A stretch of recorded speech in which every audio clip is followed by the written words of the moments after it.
Welcome, everybody. Thank you. We're excited to have this wonderful discussion. I think after the last one, we'll try to follow that the best we can, have some fun. But I think we have two bright minds who can really enlighten us and really follow up on the conversation Bianca and Emily just had. So on your far left, we have Brian Dillard, Chief Innovation Officer of the City of San Antonio. You guys got to meet him there. You want to give a quick spiel of what you're working on, what you're doing, Innovation My Office? team and I were brought on about 4 months ago. It's a Smart City team. First time the City of San Antonio has had a Smart City title. So we've had Smart City projects for about 2 years, but we actually now have a program. We're developing our strategy as we move forward. So I'm brought on Smart City Administrator about 4 months ago, and 3 weeks after that, I took on the position as interim Chief Innovation Officer. So learning and leading. Mayor Taylor, do you want to give a quick background of? Okay. Good morning, everyone. My name's Ivy, and I'm an urban planner. And I am excited to know that Brian is taking on this role at the city. While I was in the mayor's office, we planted a few seeds in relation to Smart City, so it's great to see things take off. And so I mentioned that I'm an urban planner because that perspective kind of centers me in the way that I think about things. I've been spending more time lately on higher education issues. I'm working on a doctorate, but I see it all as kind of interconnected, because what's always fascinated me about planning is the connection between the built environment and the social environment. And of course, tech plays a very interesting role in that intersection right about now. Excellent, excellent. So what we're going to do is dive right into a conversation about the health of cities. And that can mean various things, to the health of the infrastructure, but we also want to talk to the health of people. And I think we're going to drill down on that topic. We touched on it a little bit yesterday. We joked backstage of the representation of the older folks. We have Brian as that younger generation. So we have two really good perspectives there.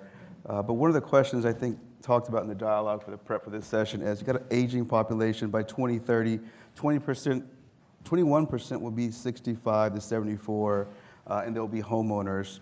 How are we going to use some innovative approaches to really bring that segment of the population to serve them? Maybe speak, both of you, a little bit about that, on some ideas and what you have seen, and what are some of the challenges that presents to us here?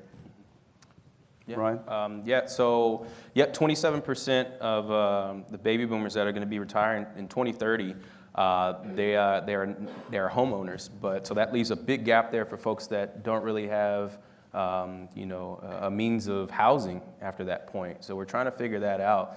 With this baby boomer generation retiring, it's a big pull in that we have to deal with when it comes to health. And I know housing doesn't sound like it relates to health, but it does tremendously. So in San Antonio, we're working on a project with one of our senior centers, and we're developing that RFI right now. So, but we're working on a project with one of our senior centers that is just a senior center.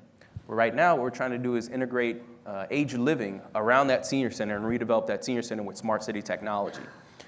So we met up with the Medical Foundation about a month ago, and they said, our seniors don't carry around iPhones. Like, what are they going to do with the technology? And so it's kind of a point of this health discussion is to also relate to our aging population that may not be proficient at technology, that, hey, I don't need you to be an expert. I don't need you to be, Bill Gates for technology to impact your health.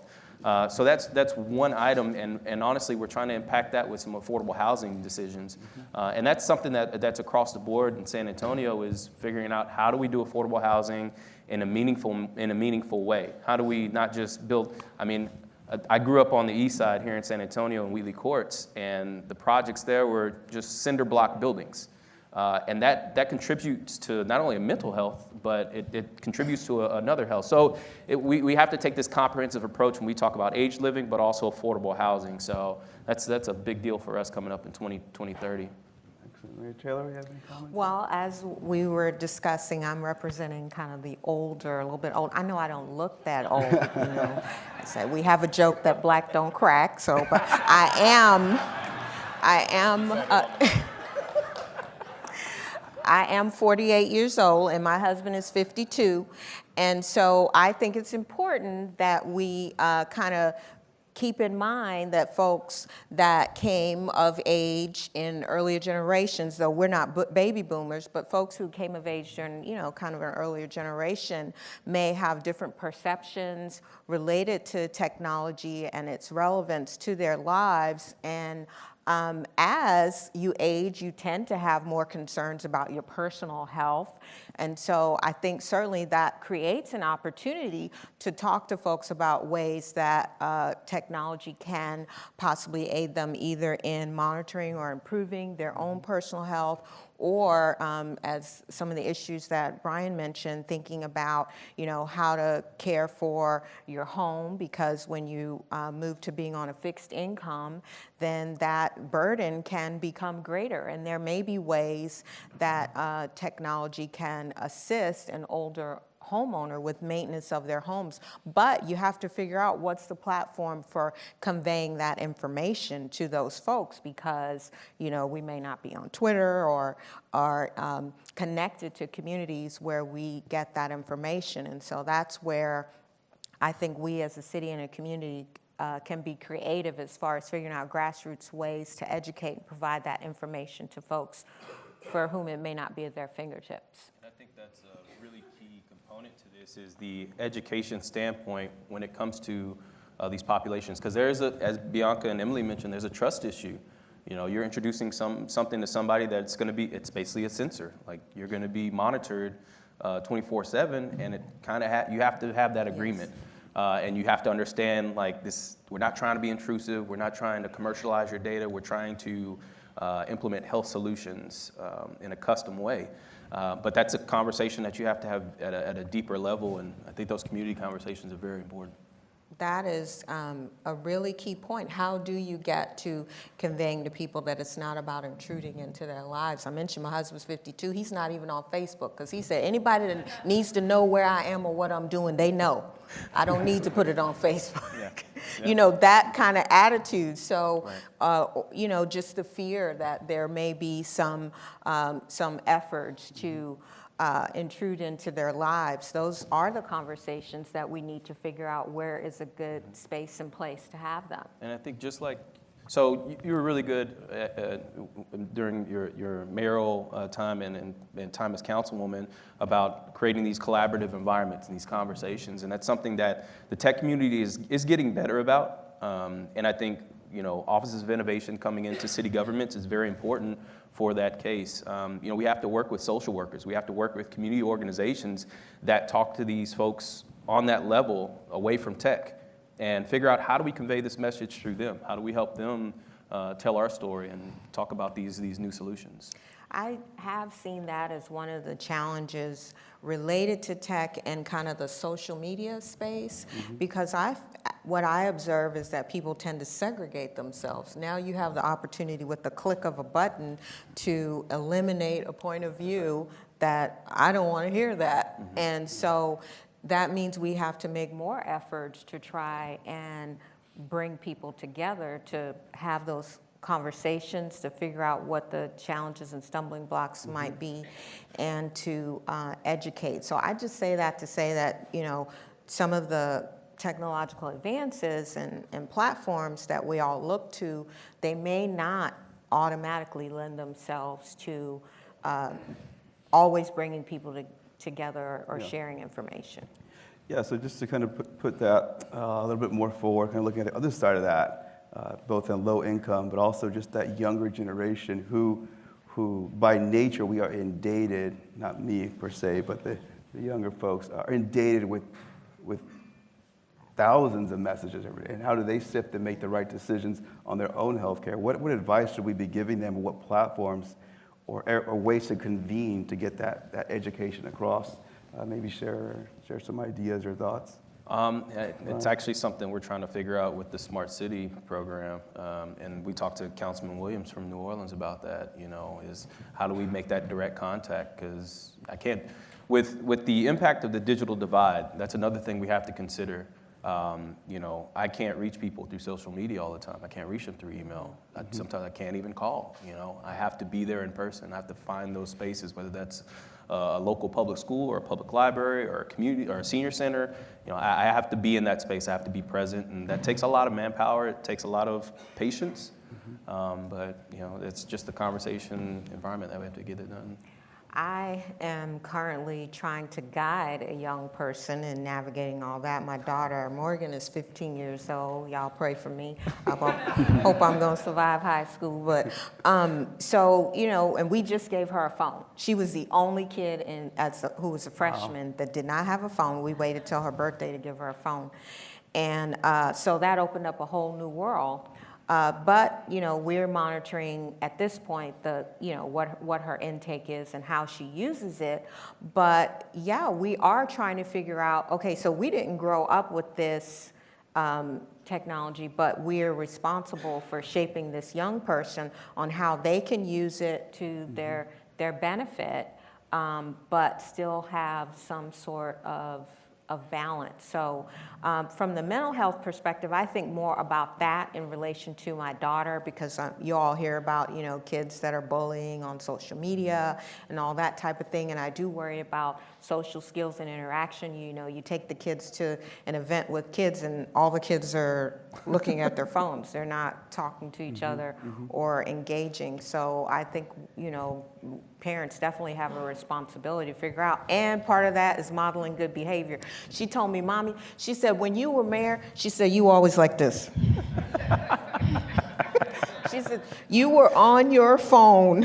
I was like, no, I didn't. She says, yes, you did, Mommy. I probably did. So modeling that behavior, I think, is important. But I think that's something we don't always talk about, you know, enough. You know, how do people who didn't grow up with that technology train young people to manage it responsibly and use it to their benefit? Piggybacking off that, I think we've seen a lot of that. I do have 3 kids, and we do watch and start to see and reading these studies that are coming out about the impacts of being 24/7 connected. So the mental health effects that I think that we're going to not embrace, but be dealing with in 10, 15 years, maybe sooner, and we're dealing with this now. So how can, in this smart city context of governance and education, how can we help bring that into the forefront, especially when you mix mental health mixed with disadvantaged communities? You're talking these ripple effects that happen in the community if someone starts, maybe they commit a crime, but can we prevent that from a technology? So I think that's an opportunity to use some of the data and tools to maybe prevent some of this. So speaking in that context of mental health or just engagement of health in general, anything to add to that? Well, that's, you know, an interesting question to pose to public policy makers, you know, like how, and you kind of start, you know, crossing that line of, well, what is the government's role? I would tend to think that that's going to rely more on families and communities to figure out how to navigate that space, and that from the local government side, you know, we want to use technology to help facilitate positive interactions and possibly also intervene in relation, you know, when we talk about mental health, and that's not my area of expertise, but I do know that there's a dearth of resources for people, especially people in low-income communities, to be able to access possibly opportunities to for counseling and other things that can help create that balance. And so possibly the role for, you know, the city or the county or the local hospital system could be to engage in that related to mental health, to try and connect people to someone who can assist them maybe with challenges that they have in their lives. I would see that as an appropriate and productive space where public policymakers can make a difference. Yeah, I want to be careful about, and it reflects on what you just said, on trying to focus on tech being the cure-all. We've done that before. We had a program that it was like sensing gunshots. And we met with our local police department and I was not working for the city at the time. I was Neighborhood Association president. And we met with the chief, and after about 6 months, 8 months, it was a pilot project. He determined, we've made 2 arrests off of this. Kind of 6, 8 months, it was 2 arrests, and it was a matter of, we tried to implement this as the cure-all, and that can't be the case. It has to be a comprehensive approach. So when we talk about mental health, I think there needs to be, we oftentimes try to catch things, I say, when it's on death row. So a lot of our kids, when we're having issues, we try to catch them in high school. We react. And I think we need to implement technology in a manner of being proactive in those situations. I think, tapping into we have a great pre-K for SA program here. Our tap into our elementary schools at that level could probably reduce a lot of issues that we're seeing later on. And I think tech's got to apply that way as well. And the same thing with our climate adaptation plan. That's got to implement tech early on. It can't be a reactive measure. Yeah, I agree. So before moving on to because I do want to touch on the climate and what that affects the health. So I think communities and cities, it appears, they're very comfortable going into a community and talking about physical health or education. We're very comfortable having that conversation. But as this mental health becomes an impact, and it's not just a low-income issue, I think this impacts all people. You have people working more, doing more stressed out. So all these things are creating this environment, sort of the spillover effect. So I think this is something we're seeing as in some of our research and the people we're talking to, but kind of posing this more as a thought and something to think about after, because I don't think we're as comfortable talking about some of these other things. But is there a place and a way to do it with technology? Maybe so. But I did want to touch on that. Sorry for throwing that out there. No, you're good. But I appreciate you guys willing to talk through it.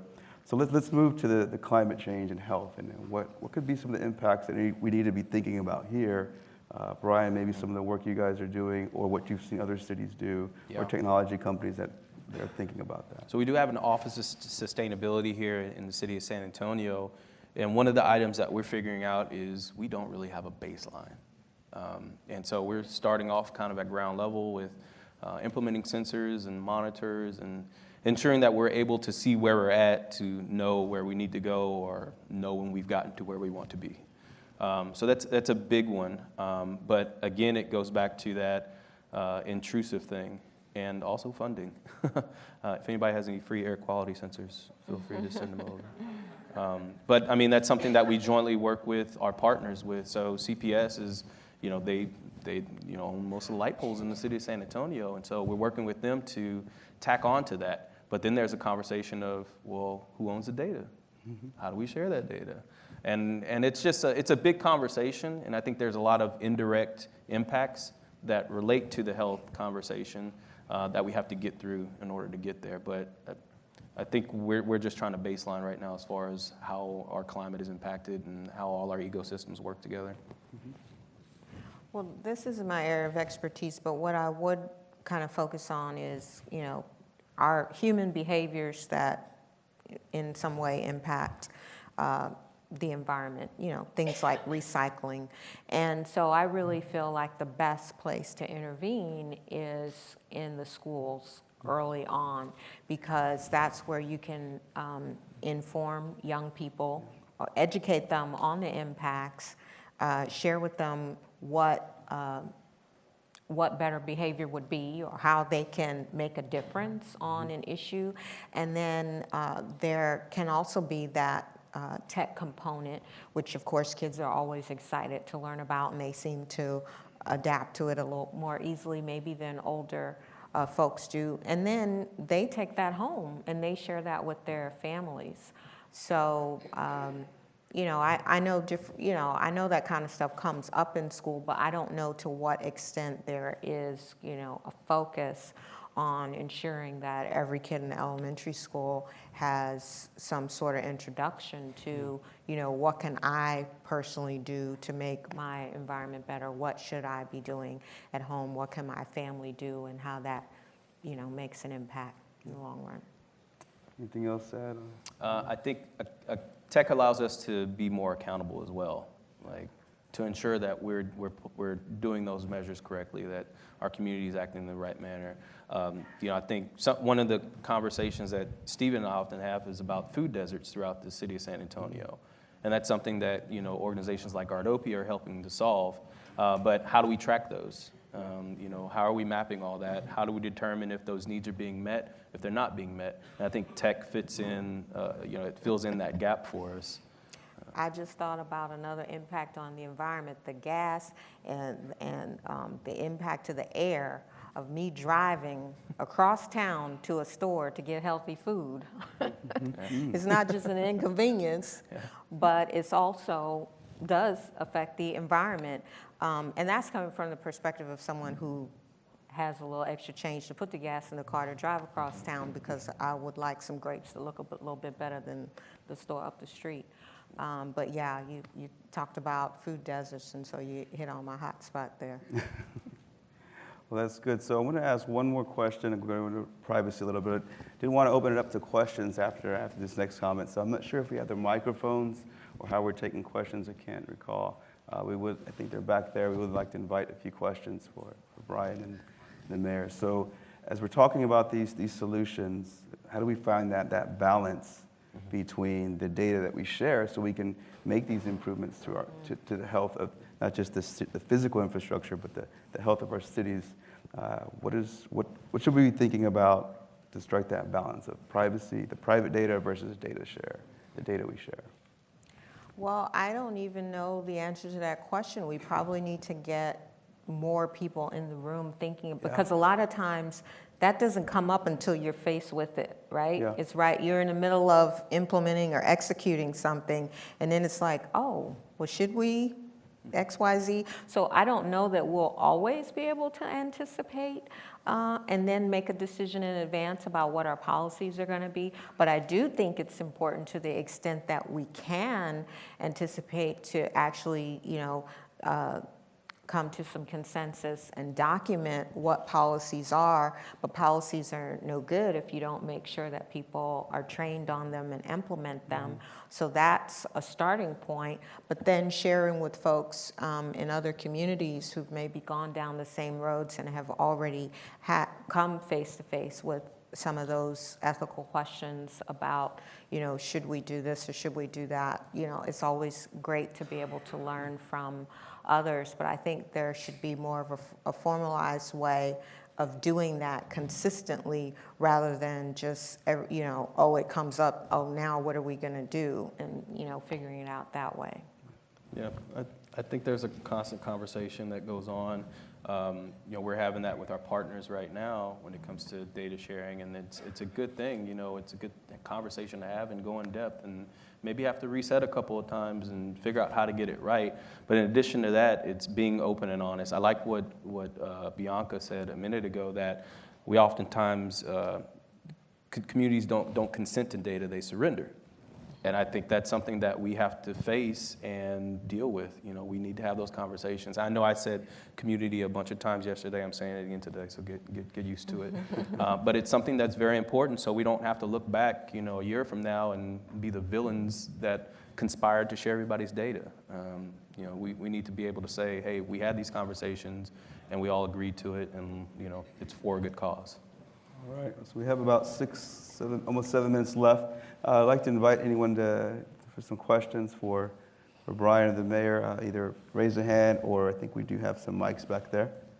Would you speak a little bit more, either one or both of you, about clean energy, both at a residential homeowner level as well at a business, commercial, industrial level, and the impact that can have, of course, on environmental justice and clean air and health of our cities? Yeah. So we have three focus areas when it comes to the Smart SA program, and those are access to services, mobility, and sustainability. I think oftentimes we forget that mobility impacts our environment just as much as anything else. So when we talk about air quality, water quality, we often forget to talk about traffic congestion and how that, and San Antonio definitely is growing with that problem of traffic congestion. So we're trying to address that with our partners with VIA, but also the River Authority, that's obviously top of their list. But there's some solutions that we're trying to implement now with regard to obviously solar energy and renewables, but how do we make those technologies better? Alan was here yesterday from the Sierra Club, and they're trying to develop new ways to utilize resources that are already there. So water filtration items or rainwater to keep solar panels cool, to create more energy production. But those are topics that we don't get to talk about to the general public very often, and also something that we have to work around the political ideologies about. So we're often having to use the term resiliency instead of sustainability, or resiliency instead of climate change. And that's something that we have to educate our public on, but also it's about breaking down those conversational barriers among each other and saying, hey, this is for the good of us all. But we have to convey that to the business community. We have to convey it to the neighbor next door who wouldn't typically give a crap about it. And then also we have to relate it to the folks that are informed and involved in that space. Good morning. My question is about the role of the universities.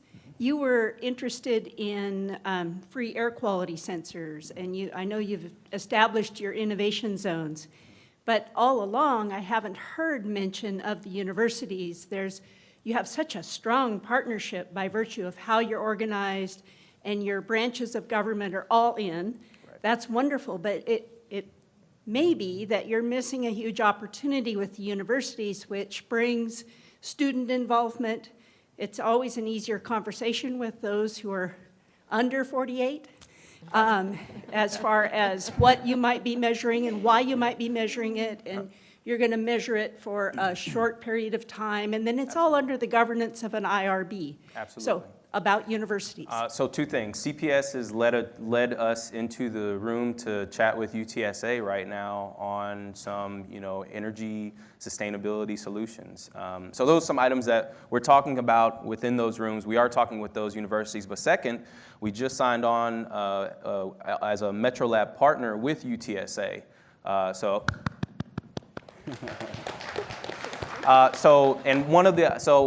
If you know of an application for a MetroLab partnership, you have to identify the projects that you're working on. It's not just something to say, okay, we're partners, we like each other, and cool. And one of those is our Climate Act and Adaptation Plan that San Antonio's drafting. I think we're putting out to a vote on council after May. But that's something that we're working directly with UTSA on. UT Health Science Center on something else, we're working with them on that senior center project. So we are working with our local universities to make that happen. It's just the dollars aren't there. And we always need more dollars. So it's okay.